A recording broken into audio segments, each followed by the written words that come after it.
Here we go again. The best music on the internet, the best YouTube stream at 4 p.m. on Thursdays on the internet. It is another KSR Happy Hour presented by Country Boy Brewing. I am Andrew Michael Franklin. There's a slight echo in my ear. I don't know why that's happening, but I'll keep talking. Jack Pilgrim, Nick Roush, Tyler Thompson. How is everyone doing? Is anyone country boying or just me? I thought I had zero, I'm out. Just like about 3 weeks ago, I found one in the back of the fridge. Still got the thing, so we're rolling with it. I'm with you in spirit. I've got a Waterloo, but it's in a Country Boy koozie, so that sort of counts, right? Absolutely counts. Fresh out, unfortunately. Everyone should partake in Country Boy. They're over at Cherry Avenue in Lexington. Got the big PKL facility over here my way. Georgetown, that one's always killing it. They're everywhere. They're everywhere but my Kroger click list. I went and got groceries today, had a big Country Boy order, so I'd be prepared. And the sweet little angel that comes to my window to say, we got coupons, she was like, we didn't have. Take my cucumbers, not my Country Boy. Wait, so they actually will let you buy beer with the pickup? I thought that was like a... Yeah. You got to flash your ID, but it's possible. Just Country Boy's so popular it wasn't available. All the happy hour viewers. Did they not try to do a replacement? I feel like that would have been a great opportunity to go. Absolutely not.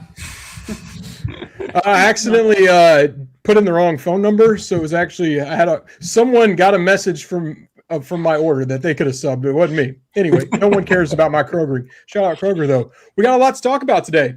Country Boy among them, LG&E and KU. We love them, right? Yeah. They're back. Well, I especially love when I don't have to worry about it because I have my power. So keep giving me the power, LG&E, KU. But you know what? If it does go out, thanks for letting me know when it's coming back on because they're very prompt in their response. Yeah, with those play-by-play texts that I'm sure you get, Nick, and anybody can get at 454-358. If you have a little outage or you need some safety information, if you can't text, no problem. They'll call your landline on your account with the same updates, so you're never left in the dark. That's at LG&E and KU, back sponsoring our happy hour and all kinds of fun with KSR. Shout out to KU, and shout out to all of you. Let's run through these topics. Let's do it. I just caught up. I know it's not the first one, but I literally just got done catching up on the Pope replay, so that one's fresh. But we're going to go with a little SEC tournament. Tyler, I'll start with you because you stay on this beat pretty close. It looks like no point in making any plans until we see some basketball on Saturday. Still a wide range of where exactly Kentucky could land. Yeah, so basically if they beat Florida, they'll be a 4, 5, 6, or 7 seed. If they lose to Florida, they'll be an 8, 9, or 10 seed. There we go. Adam Luckett, shout out to him. He crunched all the scenarios today, and I did the graphic. But just even looking at it, like we tried to make a flow chart. There is no way to make a flow chart for this. It's ridiculous. Technically, there's still a path to a number 4 seed. Kentucky needs to beat Florida. Vanderbilt needs to beat Tennessee. Arkansas needs to beat Missouri, and Kentucky can still have the double bye, but it's looking more and more like Kentucky's going to start on Thursday, and if they lose to Florida, they're going to start on Wednesday, which is crazy to me. I think we've all kind of talked the surreality of that to death, but it is weird. It's like thinking about the SEC tournament. Usually this time of year, I'm excited. You guys are coming down. I'm like, at least one night to go out and have pizza and chill with you guys and whatever. Nope. It's going to be like, get out of the car and get into the arena, most likely. So, fingers crossed. Well, since we don't really know the circumstances, let's have some fun. Jack, you're going down there. I'm going to be there. We'll see Tyler. Nick, you've had enough Nashville for a while, but we're going to have a blast regardless. Jack, what is something you are looking forward to without knowing anything about matchups or what Kentucky basketball, when they'll actually be starting or playing in Bridgestone? Oh, that's harder than not knowing when we're starting to say this is going to be the matchup I'm looking forward to, or a certain player that I'm looking forward to going up against. So I'm just excited for this weekend to try to speak weirdness into existence, because this is a very weird basketball team. They lose when they're supposed to win, and they win when they're supposed to lose. So I just keep eyeing that number 4 seed spot and saying, hey, until it's dead, I'm going to keep speaking it into to existence and rooting for Kentucky to pull off that win. And that the Vandy Tennessee matchup is one that I have my very close eye on. We're big time Commodore fans going into the weekend.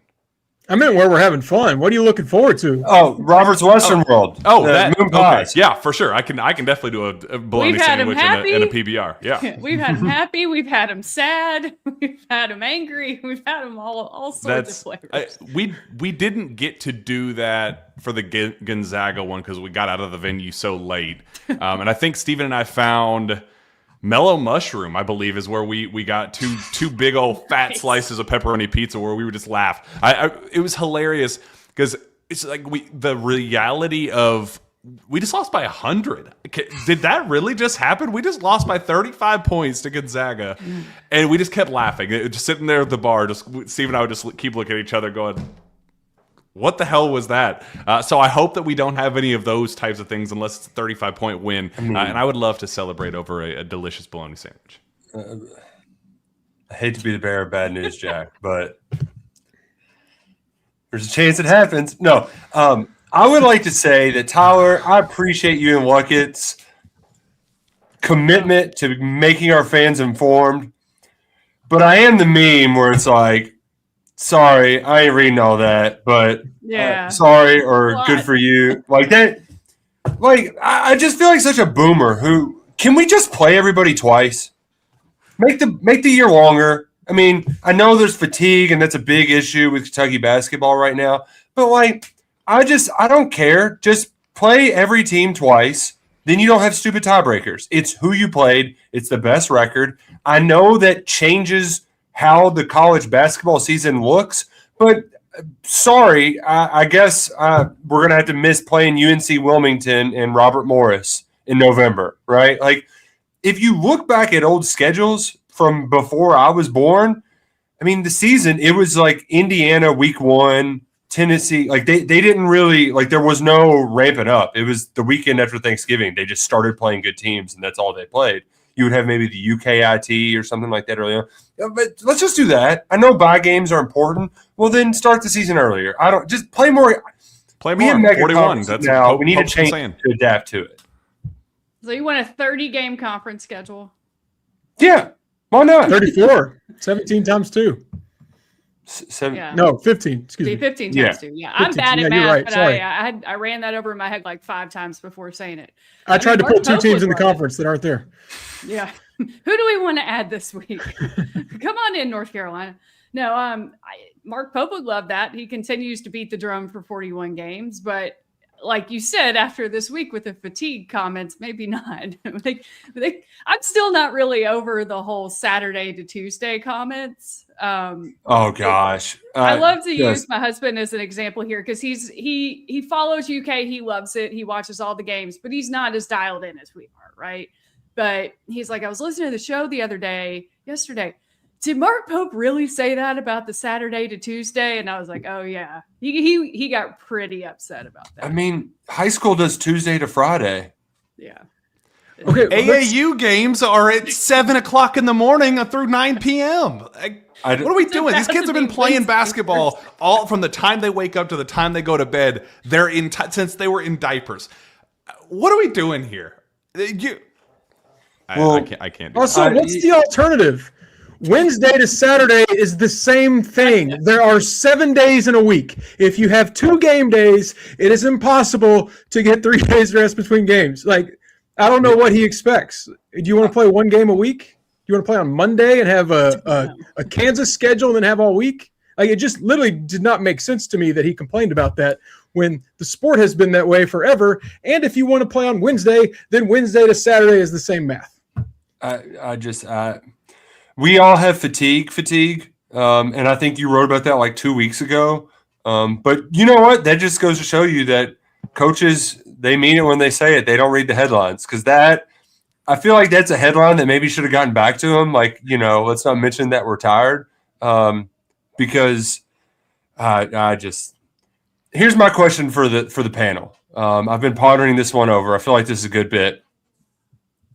Over under 1.5 remaining wins. Ouch. Because they're going to be dogs by like 9.5 on Saturday. Probably a toss-up, close game. Probably 2 toss-up games. First round SEC tournament, first round NCAA tournament.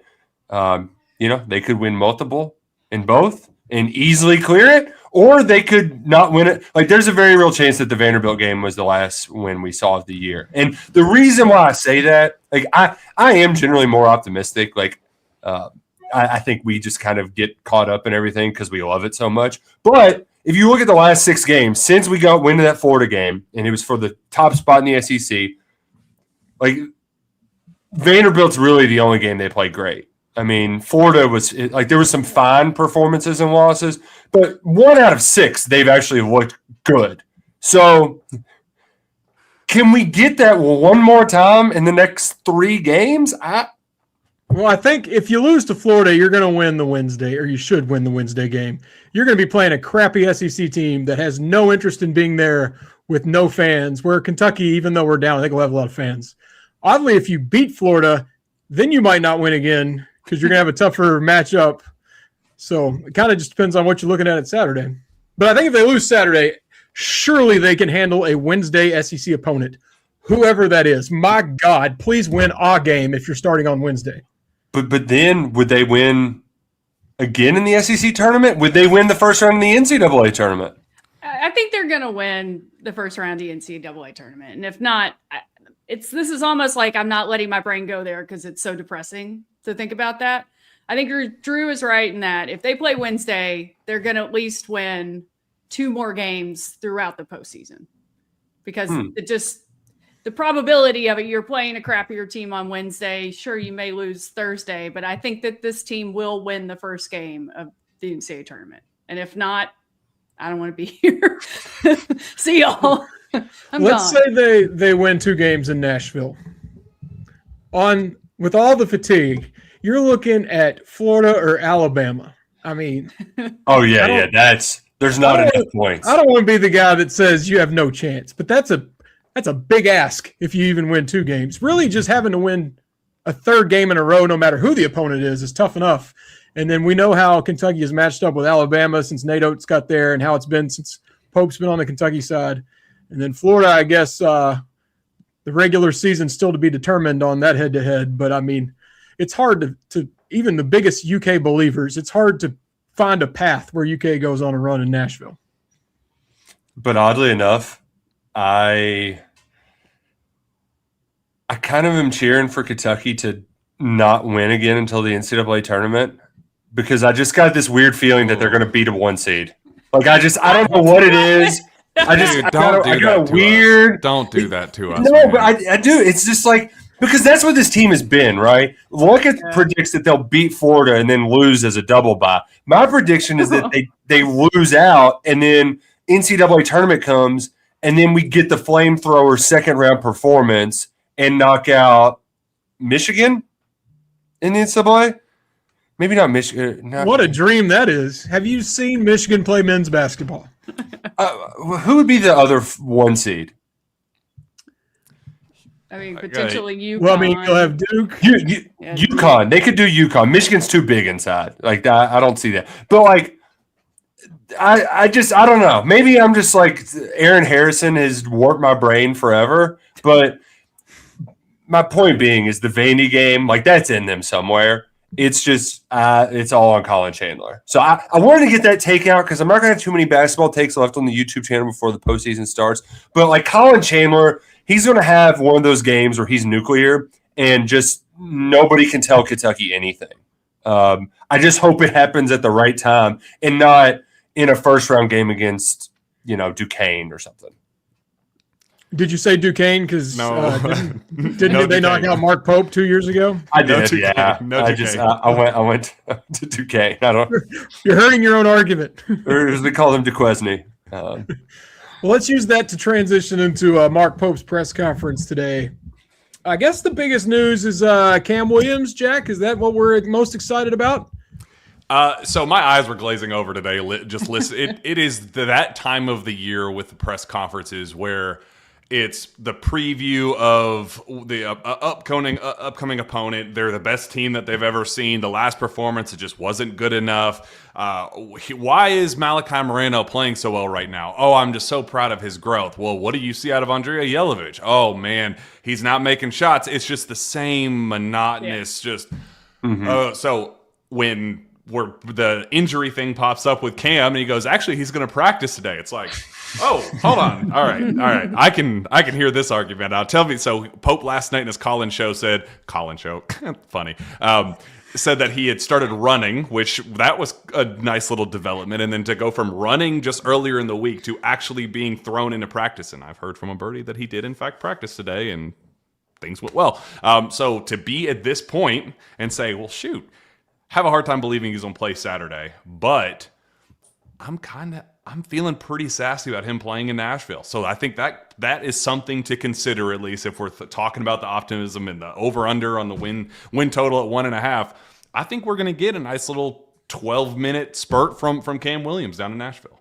Jack, what was the dream that his dad had? I think they talked about it on one of Pope's radio shows. That was a quote to me for a KSR story, that he has a Willis Reed dream that in the middle of a game he's going to just come out running out of the tunnel and like fans are going to go crazy, and he's going to help lead Kentucky to an SEC. At the time, the thought was NCAA tournament, and it was like a Sweet 16 matchup, but he has come along, I think, a lot more quickly than anybody thought. So the Willis Reed dream that was the NBA Finals, we're thinking maybe a Nashville run. I don't know. We'll see. But I'm all the way for it. Not totally optimistic on JQ. That's just that situation is what it is. But he was more optimistic last night talking about JQ than he was today. But definitely just super, super positive about Cam.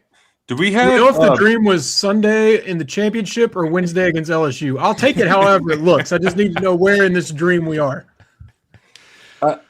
I want. Do we have a more updated Willis Reed?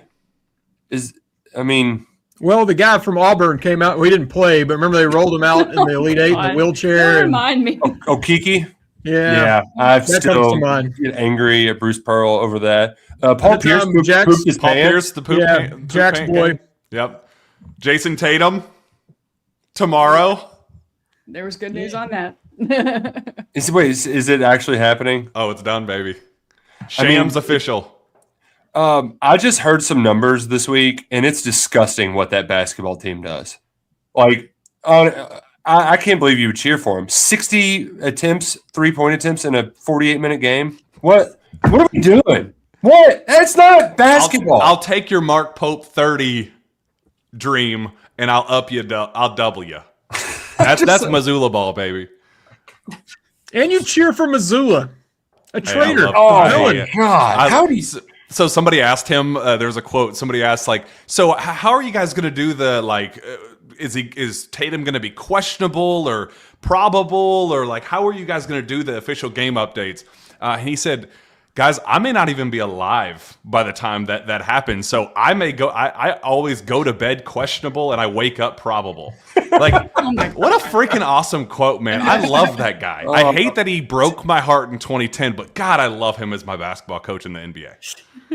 I'm the same way, because he reminds me of a football coach and how he speaks, where it's just like, what is going on in between your ears, man? Like, there is just something that's off. He's a psycho, dude. He is a certified freak of nature, and man, I love him to death. Oh gosh. Speaking of more coach speak, I'm having a hard time interpreting, because I know it upset people. Pope talking about, I want to get the quote right, something about rotational minutes, but I couldn't tell if he was saying more bench or figuring out a better balance with the starters. But I know that worked some people up today too. But it was hard to interpret which way he was actually meaning. He was saying that he's going to have to stretch them a little bit further and lean into the fatigue a little. I know it's tough. I know these guys are exhausted and tired, but he did say he's going to have to stretch them out a little bit more and really lean harder into their minutes. So yeah, he agreed with the casual basketball Benny that these guys need to be comfortable, toughen up a little bit, and play 40 minutes. Tyler, you love listening to Mark Pope press conferences. You probably watched that one 3 times. Did you have any other takeaways from Mark Pope today? I didn't actually watch it live. I've been working on this big piece about Malachi Marino, who's one of Pope's favorite subjects in the press conferences these days. But I did kind of catch the highlights on KSBoard. He was asked about recruiting. I think that was kind of an interesting answer, because he went and watched Dink Pate play. And so he said Jack, you can go further with this. He's going to do everything he can legally that the NCAA will allow when it comes to G Leaguers or pro players, etc. So I think that was kind of interesting. Yeah, on that, he didn't totally dismiss the possibility of that not being like they're the gray area with kids like Dink and some of the others that are trying is the NCAA never like specified what type of NBA contract they would allow for these eligibility cases because Bediako signed a 2-way and 2 Exhibit 10 deals. And like Dink Pate only signed 1 Exhibit 10 deal and got waived a week later and played the rest on a just a standard G League contract. So there's really they haven't set the precedent of like, oh, well, Exhibit 10s are okay, but two ways are not, and standard deals are definitely not. So I think Pope, and I can read the exact quote, but Pope was kind of like, we think these are the rules, and if those are the rules, then we're going to follow them according to the NCAA. We're definitely not going to go against the rules the way Alabama did with Bediako and all that stuff. So it was a weird quote. It definitely was a weird quote. So that everything with recruiting is sensitive, just what we're allowed to talk about in terms of general structure, blah, blah, blah, blah, blah, blah, blah. Everywhere the NCAA declares is legal for us to recruit, we'll explore in depth. I'm not trying to rewrite any rules, but whatever the rules are, we'll play in that space, is what he said. Who's confident that this will go well? I think his tone changed a little bit on all this as he struck out on the high school class. Funny how that works, huh? The cost-benefit analysis here. I'm not a collecting data guy. I wrote a post today about how little I know about numbers, but how many of these guys are A, good enough? I mean, James Nanji sucks at Baylor.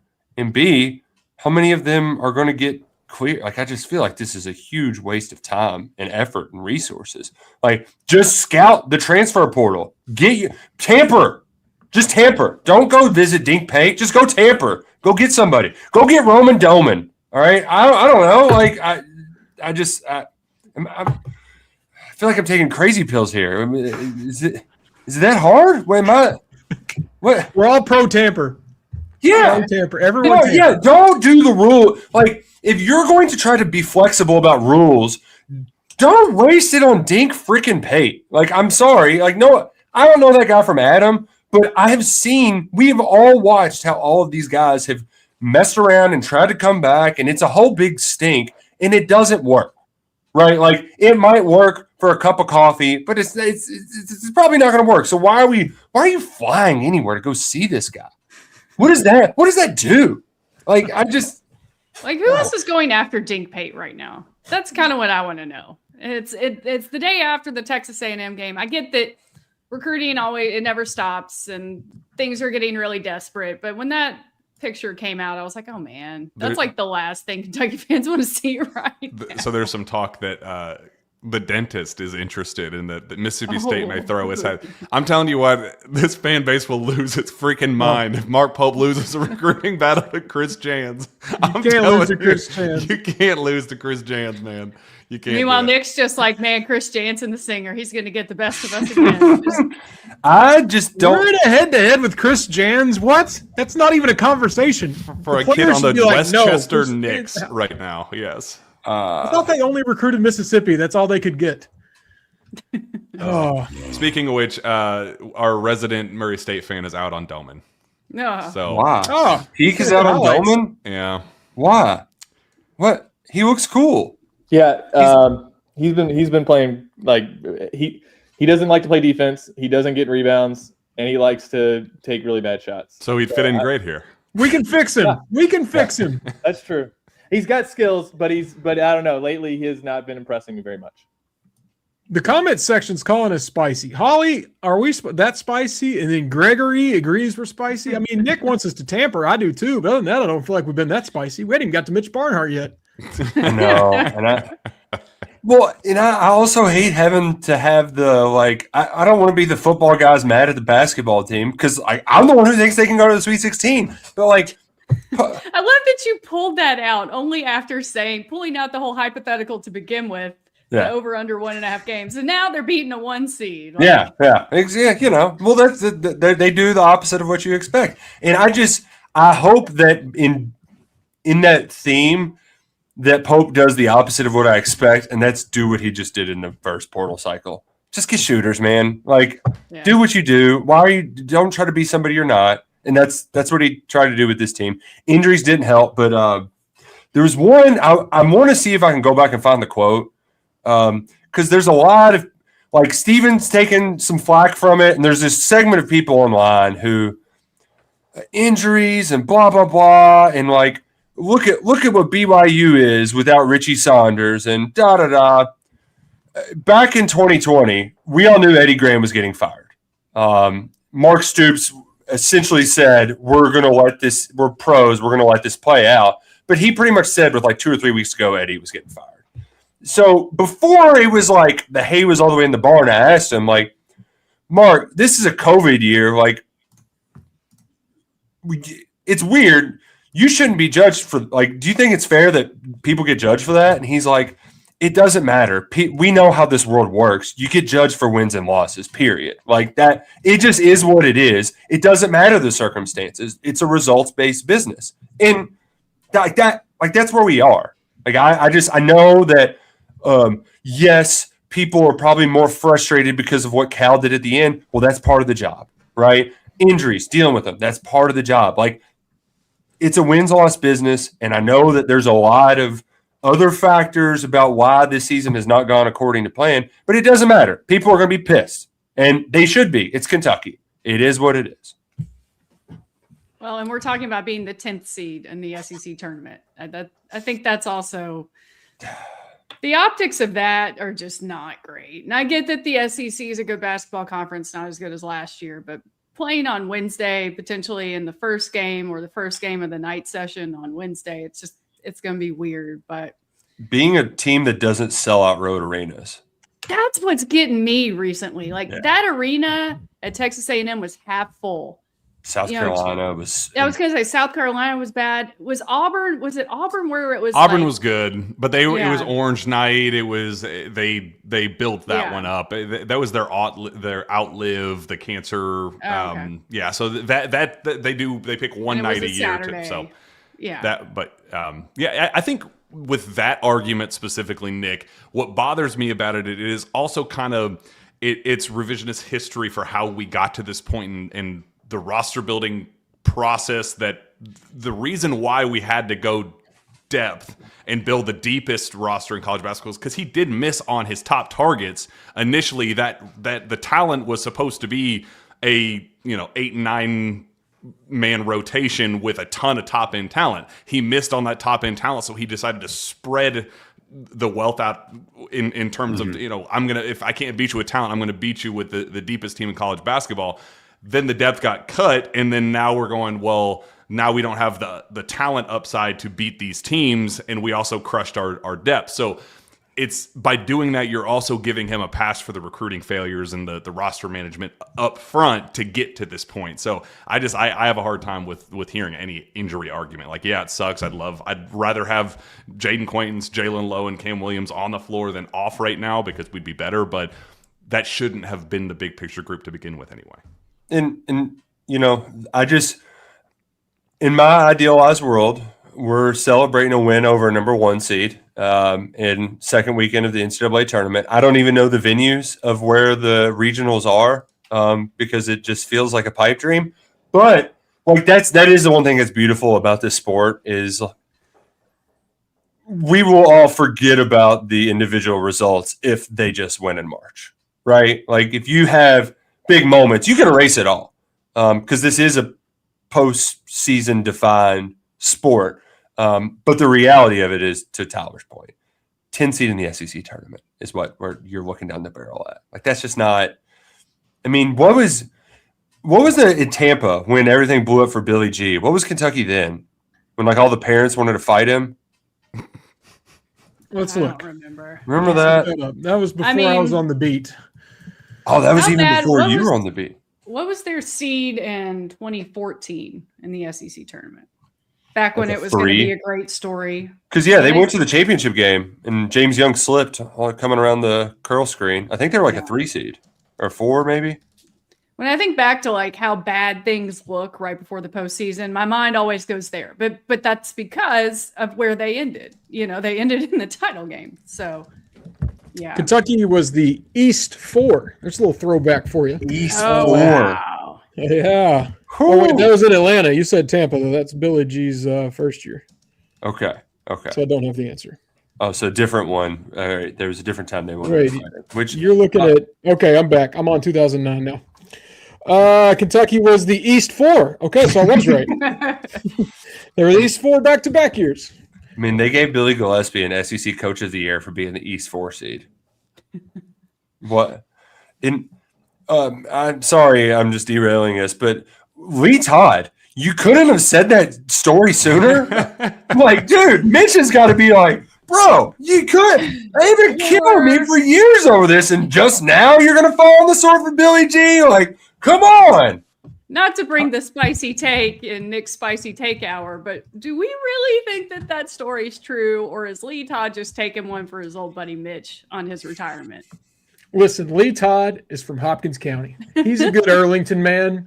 My parents got to go to Madness with him one time. My mom doesn't even know what Madness is, but I'm a big Lee Todd fan. I say that to say I didn't believe that for 1 second when he told that story. Because I have heard from too many people over the years that were also involved the opposite. So Oscar Combs also gave his take on all of that, and definitely did not give credit to Lee Todd for that decision too. Did you all see his tweet? But it was nice of him to say. No, what did Oscar say? Oscar said spicy too. The reason UK never hired John Calipari to replace Tubby Smith in spring of 2007 is because a UK athletics department staffer convinced President Lee Todd that hiring Cal would include, quote, dirt from Cal's Memphis and UMass days, so he overruled Mitch Barnhart wanting to hire Cal then. After 2 years of Billy Gillespie was a disaster, Dr. Todd saw a different John Calipari, gathered more information, including an in-person interview with Calipari and Barnhart in Chicago. UK quickly gave Calipari the job. Another key person in hiring was the late Mike Pratt. So it didn't totally dismiss it, but he kind of corroborates it a little. Said it was the staffer that was kind of put the bug in Lee's ear to push him away from the Cal. I mean, did it need to be a staff? Like, I had a very negative opinion of John Calipari in 2007. I think most of America did. So, like, it's not shocking. Another random thing. I wanted the pool table light that was hanging behind Lee Todd. Oh, dude, sick! What a man cave! So sick, man. Well, and comparing it to the man cave that Mitch would show off when they would have like the team over, and it had the Michael Scott TV in the corner. I'm like, dude, get your game right, Mitch. Like Lee Todd is crushing it over here. Lee Todd, I'm just going to call it a basement. I don't know what level that was on, but that looks like a place a man could crush some beers watching some basketball. Oh, I'm going to send the picture to Steven because that's that house that the Mitch walkthrough house. He had two recliners like sit immediately in front of the fireplace, like no TV or anything. It's just a fireplace and two recliners. Like think of just the chats that he and his wife had. Over a. He doesn't drink wine, does he? Over a nice Diet Coke. Milk. Seven. Yeah, a nice warm milk at 7 o'clock at night before bed. Oh, good. There's also a part of me too that knowing what like we see from Mitch, he strikes me as someone that doesn't think about anything in his house because he's never there anyway. But I mean that lamp is just. Let's just break it all down. We got a Wesley Woodyard jersey. Who's that 63? Am I recognizing? Is that Joe Fetterspiel, maybe? Could be. Lord, pulling a name out. Who's the Details woman behind him? Yeah, that's what I'm trying to make out here. Is that Kaywood Ledford, like down by his left ear, I guess? No, that looks like. We've got the Commonwealth Stadium print that a lot of people have. Might even be from the LSU game. I recognize that. I need to know more about this Afro situation over the top of his head. I'm gonna scroll through it and see if we can see any more. Like if he turns his head. Shout out to Arlington, Kentucky. Shout out to Lee Todd. I was maybe 12 years old walking through the Oxmoor Mall, like just leaving.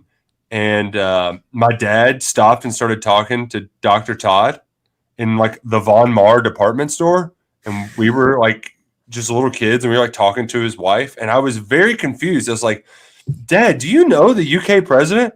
It's like, no, just wanted to tell him I was alum and talk to him about UK. And I'm like, and he just stopped and talked to you for 10 minutes? Like, what? So, good on him. Good guy. Sounds like a peak dad move. I'm just going to go talk to the UK president real quick like we're boys. A Roush would never do anything like that. Never. Surprised you haven't already done that. All right, let's move on. Florida. We're doing this, right? So here's my question. So Kentucky looked great versus Vanderbilt, bad versus Texas A&M. Do you think that they are capable of another Vanderbilt performance on Saturday? And I mean, did the Texas A&M loss temper your expectations that another Vanderbilt-like performance is coming? Or is this team just that random that one day they'll just wake up and be like, all right, we're going to be world beaters today. Colin Chandler hits 6 threes and it happens. I think they're very capable of it. Yeah. But I worry that even if they do it, Florida is just such a unit right now. Especially They'll inside. just have them in the game. Yeah. Because it is comforting. I mean, the second half in Gainesville was played to a tie, if I'm not mistaken. I think most of the damage was done in those first few minutes. So if you are trying to have some optimism, bringing it back home to Rupp, where you've had the Tennessee game a few weeks ago, Vandy last Saturday, most of the duds have been on Tuesdays because that quick turnaround, this is a Saturday. We got all kinds of time. You can talk yourself into it, though, with how they played. Marino was huge in that game, a team that rebounds so well. He had, 11 rebounds with foul trouble in that game. There are things you can latch on to here, Jack. Tommy Houck also missed the last game. That's something that I'm monitoring personally. And Tommy. They have no, just my boy, Tommy boy. Big Tommy Tom. And Florida has nothing to play for. Like, they've clinched everything. They've, at absolute worst, a 2 seed in the NCAA tournament. There is something to be said about all of the good stuff, about the randomness on Kentucky's side, the Saturday game, how they've bounced back from losses, and Florida not necessarily having much to play for, and Houck being out or questionable, and his status being somewhat up in the air. And it was just such a weird game. Like, Xavier Lee's not going to go for 22 on 4 or 7 from 3 again. Like, that was just a total scouting, game planning outlier. Same thing with, Klafchar. You shouldn't be giving him 11 clean looks from 3. That pisses me off. But, like, hey, you live and you learn. That's something that, like, okay, if we can game plan for that now and not just assume that they're going to, have all these wide open looks and they're going to hit them. That definitely plays in their favor. Again, it's hopium. We're hoping for the best and praying for the best, but it's not something any of us should expect. But this team does really, really find ways to step up in really weird moments. And this is definitely a weird moment. Also, Nick, that time of day, 4 o'clock on a Saturday, that's when your crowd is in it. I said that about 2 o'clock for the Vandy game before we tipped off. We saw what the crowd and the team did at 2. I think 4 is even better. 4 is like the sweet spot for a marquee Saturday game. You get a great pregame and the excitement after if you win. That's another thing I'm adding to the list of a huge home crowd that's energetic and excited. It might be the toughest time of day, though, for Mo Diabate because I mean, that's going to be almost towards the end of his fasting window. So I don't think the sun's going to set in Lexington. What time does it usually set in Lexington? 6:30. 6:30. So the game will be over. So, but I mean, we're springing forward. We're about to spring forward too. So at least, not messing with that. Can I do a John Calipari impression real quick? Sure. I thought you'd never ask. You waited till 39 minutes in? Well, it applies to the situation because we're at a post-game press conference. Now, all you basketball bennies out there, what do all of our losses have in common? No? 3-point shooting, right? Yeah. Are you guys even watching the game? I need makers, not. Oh no, I forgot it. What is it? I need makers, not shooters. Yeah. Like this Kentucky team, it's so easy. Every single loss, they get blitzed from behind the 3-point line. Every single win, they blitz them from behind the 3-point line. This isn't hard. Like it's not. I don't need to collect much data, right? How many open looks did you give A&M? Why are we afraid to run people off the 3-point line? Like. What is so wrong with it? Let him dunk on you. Let Brandon Garrison's big ass go foul him at the rim. Like I don't. As frustrated as I was that Pope just wouldn't call a timeout and like doesn't learn any lessons from these big runs. I don't know why. We don't have to get into that. Florida, their big weakness, their only weakness is 3-point shooting. Just make them score twos. If you beat them, if you can go plus 15, plus 12 from 3-point line, you can win this game. Like it's not hard.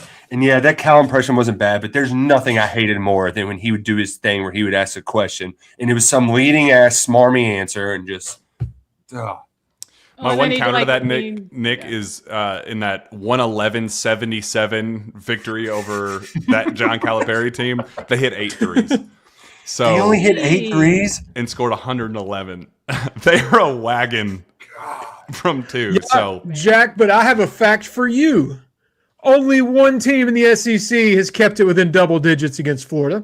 Your University of Kentucky Wildcats. They lost by 9. Everyone else has gotten blown out by much more. Well, Auburn won. Auburn got the 1 win. But yeah, but we're not counting that one, Nick. So get out of here with the 1 win. I meant the losses. We have kept it in the battle of the losers. We are the best of the losers bracket. There's Put also it on the banner. Hang that one up. We are the best loser. It's such BS that Florida's doing. Like, are they really going to go back to back twice in 2 decades? I don't think The guards are going to ultimately kill them in the 6-game run. The guards will have a bad game. They'll do them in. But like that, just the overall people telling you how to feel about your team. I mean, we might see 4 Florida national championships before I see 2. No. Right. I'm not going to count 98. I was 7 years old. I don't really remember. Like, we might see 4 Florida national championship wins before I see 2. Like, that's unacceptable. And another thing, John Calipari broke the longest Final Four drought streak in Kentucky basketball history. We're getting close. That was 13 years, if my math serves me correct, and we are on 11 this year. So, like, there's a reason everybody's pissed off, right? Like, it's not I'm not being that spicy, people. We're Kentucky basketball. We should be kicking everyone's ass. The way we talk about Florida is how people talked about Kentucky basketball for most of my life. Even Tubby, when things weren't great, 2003 team did not lose to an SEC team. It was the first time that had happened. All right. Tubby played murder ball too. He'd sit on it just to suffocate. We beat you 53-48, by God. But you know what? We kick everyone's ass that way with 6'4" forwards. So, like, don't tell me that it can't be, like, it has to be a certain way. Chuck into this. Eric Daniels. Also, I get annoyed when people say it's just because the SEC's better. No, yeah, the SEC's better, but somehow Florida figured it out. They're still winning by a lot. They have 2 losses. I think they had 3 last year. I mean, the teams winning the conference are still winning most of the SEC games. I'm not going to pretend that, it's the SEC is as bad as it was. We definitely took advantage of it for many years. But sometimes Kentucky fans talk about it like it would be impossible to have 2 losses when other teams are doing it. The reason the SEC is better is because we've gone down and other ones have figured it out and taken our place. And the ones who have figured it out, too, are, like, you're allegedly supposed to be playing a similar style. Like, I don't think that we were sold that bill of goods, Jack, directly, but the Pope system was supposed to be similar to Golden and Oates. And I know he did, like, Pope beat Florida last year. That was an awesome game. But, like, Oates has completely owned him. Like, I thought that was supposed to be what Pope was doing. Yeah, I think that kind of goes back to last offseason in the portal cycle, and just I think I don't want to say ego and like got overly confident in his product and said, oh, well, if I turn Lamont Butler into a 40% three-point shooter, then yeah, of course Jalen Lowe's going to be a 40% three. Anything I touch turns to gold, and I think the system he thought was further along, and it wasn't as personnel based as it actually is. And hopefully we go back to the drawing board, because again, I'm not seeing a magical like flip of the switch going into the postseason. I'm not seeing that, but hopefully he has learned the lessons that you said that he's not in the games at least, and we reevaluate how we're operating in the portal this cycle. I can't run long today, so I want to jump to the next topic, which we should have even led with what Clara Strack did today. But shout out to the UK women. We've been voicing our men's complaints here most of this show. But another big win today, beating Georgia. I don't have the final in front of me. I think it was 76-61. Don't quote me on that. Maybe it was. Yeah. The Clara Strack was just a monster game. Kentucky really pulled away in the third quarter. I was listening to Darren on my drive back from Middlesboro today. Had the nice radio experience. But Cats really put them on them in the on Thursday of the SEC women's tournament. Second win in a row there. And tomorrow, another one we'll just knock off, right? You think Dawn Staley has nightmares after what Clara Strack did today? You think she even sleeps at all tonight before Kentucky gets a rematch with South Carolina tomorrow? No chance. I mean, Clara Strack had 33 points. I think she had, what was it, 13 in the first quarter? Mm-hmm. Like, I think it's so cool because that clip of Kenny Brooks and hers going around where like It's badass. It's awesome. She was the worst superstar he's ever seen, and then she turned around, and I mean that's awesome. Like, it's thank goodness for them because this has been depressing, and they're kind of saving it. I really hope they beat South Carolina tomorrow. I mean, it'll be their third game in 3 days, and that's tough. And it's South Carolina, who just looks like a juggernaut. That would be so fun. Like, I feel like we need it. We deserve it after this week, right? We deserve it after the last like 3 weeks. How did she do it and play 34 minutes though? Didn't she get tired? Fatigue. How? Also, she went 5 of 7 from 3. I'm trying to pull it up. I don't think she has 5 threes in like the year 2026 before today. So she also stepped out and got hot from 3 today, which is not her game at all. Yeah, she hadn't hit a 3 since January, and she went 5 of 7 today. There's a superstar. The worst superstar he's ever coached. Dude, that is so like the cojones on a coach to because like that's a pretty risky move, right? Like you could lose them, you know? She cried. Like that was part of the story was she started sobbing. Like, you think in that moment Kenny was like, ooh. That was not a good idea. That was dumb. She goes 2 points, 1 of 7 the next day, and it's like, yeah, nope. 33 points in 34 minutes. Dog. Since he made, because he said it before they went to Greenville, right? She's averaging 26 points per game so far in Greenville, maybe even more. I'm trying to do the math on the fly. She had like 25, even more. She's mid-20s yesterday. Just nutty how she replied to that comment, which was, I don't know their relationship, but it seems like that'd be a gamble, as you're saying. Like, as he's saying it, a little hesitant there, but a huge win. Tyler, are you picking the upset tomorrow? Why not? Let's do it. I mean, South Carolina's probably looking ahead, right? They've got big dreams. It would be really, really fun. Where are we with Kentucky and seeding for NCAA tournament? Because they have to be top 4 to host, right? I think I saw today the latest projection with today's win bumped it back up to 16. They're firmly. This was like if you get it, then you got a good shot at it. So just beat South Carolina, take care of business, and you'll definitely get that hosting opportunity.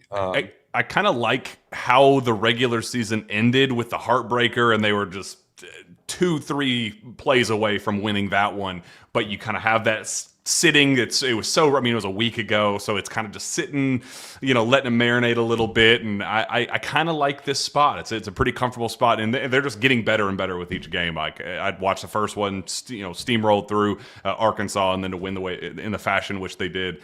They're positioned very nicely. I hope Dawn Staley's ready for our Cats. Did you all see the Dawn Staley stat? Did not. There's only one coach in college basketball who's beaten Dawn Staley in the SEC tournament. One active head coach. Active. Active Tim head coach. Mulkey. I don't know. Matthew Mitchell. Hell yeah. Really? Now active at Houston. Yeah. How is Houston doing? I haven't followed that at all. Not great. It's a rebuilding year. Well, I mean, I kept up most of the year, but I also have no perspective of what he took over, what they normally do. I mean, they weren't like ranked and having a great season, but I have no idea if he turned something around. I like Matthew, want to do well, but my knowledge of Houston women's basketball is zero.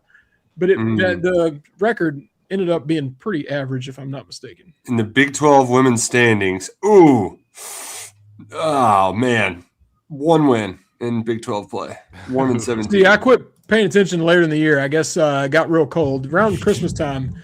Well, they're playing on that weird court right now. Are they still in their conference tournament? I just No, you had a rant about that. it's less about the court and more about the lack of originality. Like, you're going to get a court, and what you're going to do is you're just going to print the court that you had already made. Like, Yeah.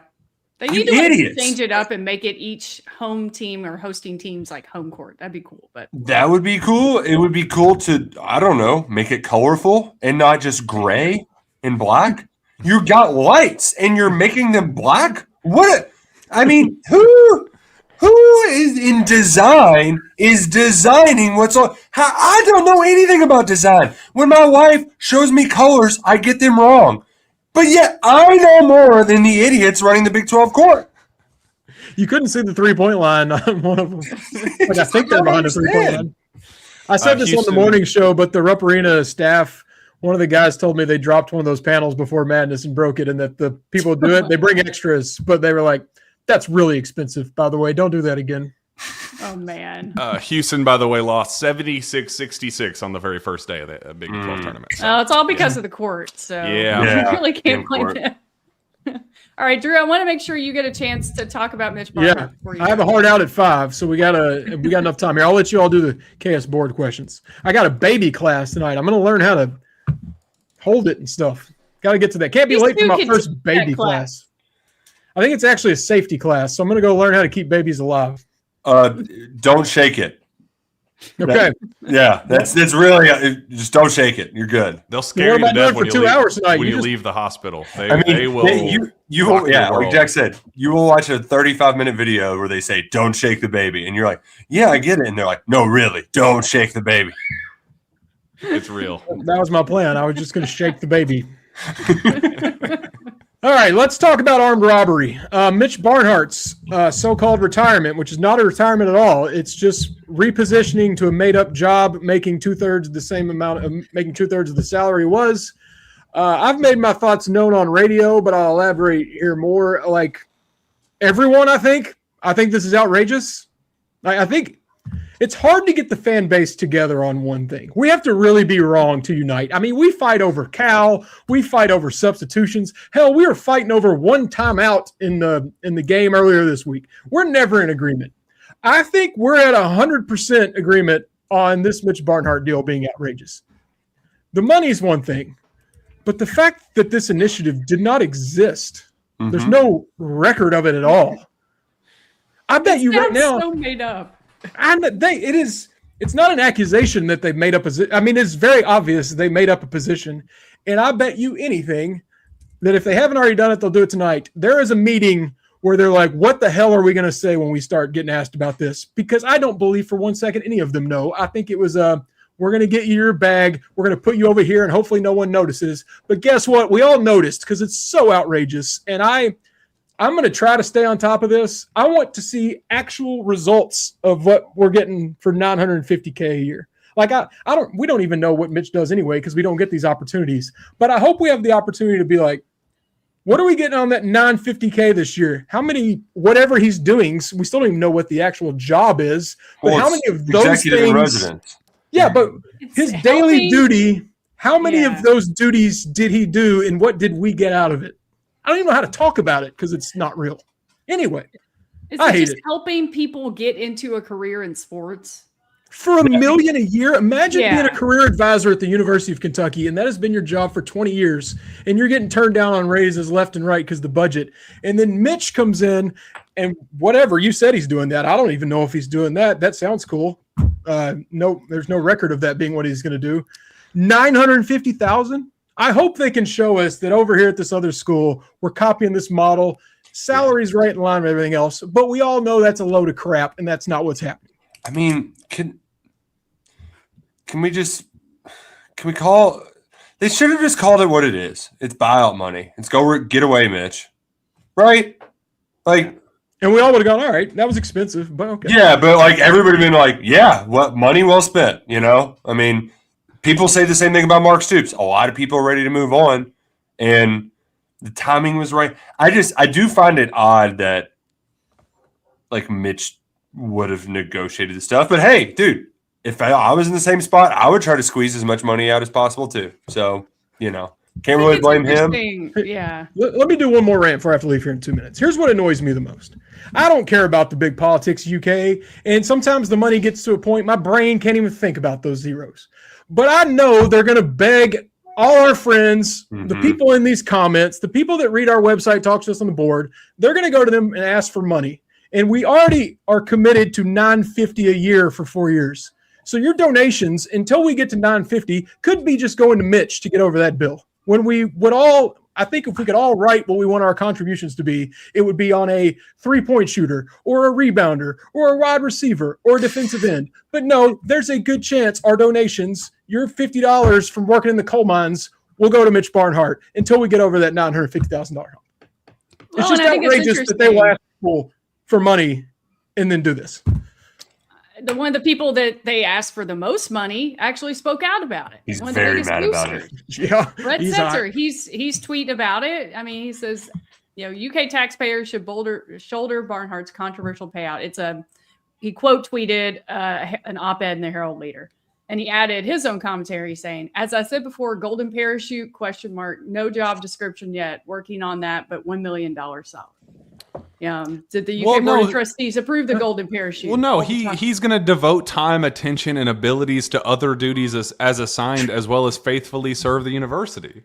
Who else is going to do that? Here's what I think people should be pissed about, too. Lots of people defending Mitch that worked with him. I'm sure they have great personal relationships. Mitch is a good guy. I'm not trying to hate on that.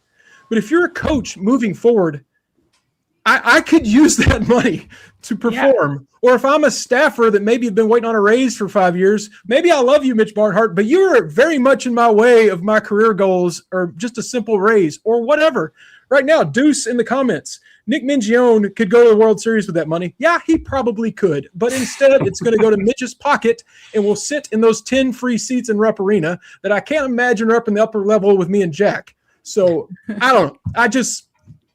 The whole asking for money from this point forward will infuriate me, and we all know they're going to do it because they have to. Yep. All right, it's 5 o'clock. I'm going to let you all go. I need another beer, and I'm going to go. Actually, I'm not going to have a beer before learning how to not shake a baby. But on the road, it'll be all right. Y'all take it home from here. Thank you all. It was another fun one. I'm going to go do dad things. Calm down from my Mitch rant. We'll chat tomorrow. I hope they don't take your blood pressure before you enter the. You are not fit right now. I'm actually going to tell my wife, be like, I'm on the right mentality. 2 hours late. I need to calm down. And it's on UK's campus. I'm going to get mad just driving by the football stadium. Okay, love y'all. Have a good show. Bye. All right. KSBoard questions. I think we had a couple about Mitch and the AD situation. Steven. Okay, here we go. In there says, if you were given $950,000 a year to do basically nothing and 10 free tickets to all games, what would you do for a living and who would you bring to the games at Rupp Arena? What if we turn those 10 tickets into another $50,000 to just make it a cool million? Scalpel. There you go. I would do absolutely nothing if I had that kind of money. And sure, I would go to a game at Rupp. I would bring everybody who works for KSR that has to sit up in the rafters. They could come down and sit on the court with me. You shouldn't have. What a gesture. I know, man, right? That's sweet of you. Man, 10 people is a lot of people. I don't even know if I could come up with 10 on a Tuesday night. All right, go. Who first calls? I mean, even if I say my whole immediate family that's in town, there's 3. I still got 3 empty seats, and that's, are we really going to keep up baby pets or bedtime? Like that. And you're Catholic. You've got you have tons of family members. Well, yeah, and they're not all in town, but still, even if you got that's a lot. 10 seats is a lot. But I don't know. Are we going to name a street after Mitch too? Are we going to do the Tom Jurich thing? Barnhart Boulevard. Why not? I guess we already have the Barnhart at Family Athletic Complex, so we got one box checked. That is true. Yeah. All right, we want to move on to the next question, Steven. Fox Monk Yes. Bam says, if you do a happy hour today, will you be too fatigued to write on the site tomorrow? Oh, Yeah, man. Tyler. Don't tell me that. I've got my own project I'm working on. Don't yank me out of that club. We'll just have nonstop women's basketball post all day. Phoenix, you got it, bro. Phoenix, you got this. Phoenix. You got this. It is your site is yours. I did old people are save a too little tired. coffee for the night shift for later. So Ooh. yeah, it's never too late to sip some coffee. I'm a hard 2:30. I can't have caffeine after 2:30 or it will impact me sleeping. So is it bad that I sometimes use coffee as like a pre-workout? no, because it gets you going. Okay. It's like adrenaline. It feels like a little crazy and old manish, but sometimes it's like, I'll drink 2 cups of coffee and go on a run. Like, Oh Yeah. God. I mean, dehydrates you a little, but you Right. drink a Gatorade afterwards. You're You fine. might have to be running after 2 cups of coffee. That's fair as well. That's very fair as well. All right, Jack. Let's see. No, we have one more question. I think, Steven. Oh, are we gonna do a happy hour next week in Nashville? We gotta figure that out. Yeah, I mean, it depends on when UK's playing. It all depends on that. It's gonna be like a Monday happy hour before you all get in the car and come down here. Finigo Ham says, "What was your favorite board game growing up?" Ooh, I thought about this one. I had a sneak peek at the questions before. So, do you all remember Mousetrap? Oh yeah. We had a Mousetrap set, and I loved it, but it was missing like 3 pieces. And so it was like it was never really functional, but we still love playing it so much. So I'll go Mousetrap, followed by Monopoly, but Monopoly took too long. I recently purchased a Mousetrap, and I think we actually gave it to a nephew. But I live in a 110-year-old house that's on like a slant, like kitchen, little slanted. So like we could never get it to completely do the right thing because it has to be perfectly level. That was actually the first time I'd ever played Mousetrap. It's a good game, man. Starry is pretty good because it goes quick, relatively quick, and you get to like own other people. This isn't technically a board game, but there was every year we would do spring break at Lake Cumberland State Park. Like you get cabins for cheap. They had an indoor pool at the lodge. So those times if it was a rainy day, you could still swim and do all that stuff. But we learned how to play Pass the Trash with Jolly Ranchers as like our gambling things. And Pass the Trash was so much fun because it's one of those where you just kind of are. It's very much you're messing with somebody else, and that makes the games the most fun. It's like giving somebody a draw 4 card in Uno. That's good. I am the Rajon Rondo of Connect 4 players. I learned that at a very young age that I'm unbeatable at Connect 4. Like many have tried, nobody has conquered.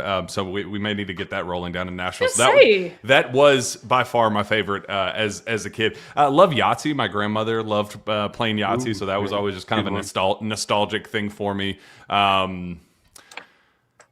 My wife refuses to play Monopoly with me because I turn into Mr. Trader and take advantage the Danny Ainge of every trade has to be a total fleece. So she's like, yeah, I don't enjoy this anymore. So I almost got in a fist fight with my brother playing Pictionary back in the day. 5 years ago, my brother and I almost got in a fist fight playing Pictionary. 5 years ago? Yeah, it was here recently. Yeah, It was his fault. It was definitely his fault. He had a little bit too much to drink, and he was getting a little bit too aggressive. And I was kind of doing the pokey little brother, poking the bear thing, and it almost turned into something it definitely did not need to. So I haven't played Pictionary in a very long time because that was kind of traumatic. And then Monopoly, I can't play it at home because my wife refuses. So that's me and my husband in Scrabble. I get too competitive with Scrabble. That's like my game. It's now, they have the New York Times crossplay, which is basically Scrabble. It's like the online version of it. I'm locked into a game with my sister. I'm locked into a game with Matt. It's I get very competitive with Scrabble. So that's the one. It's like we have the Scrabble box, but we just kind of stay away from that one.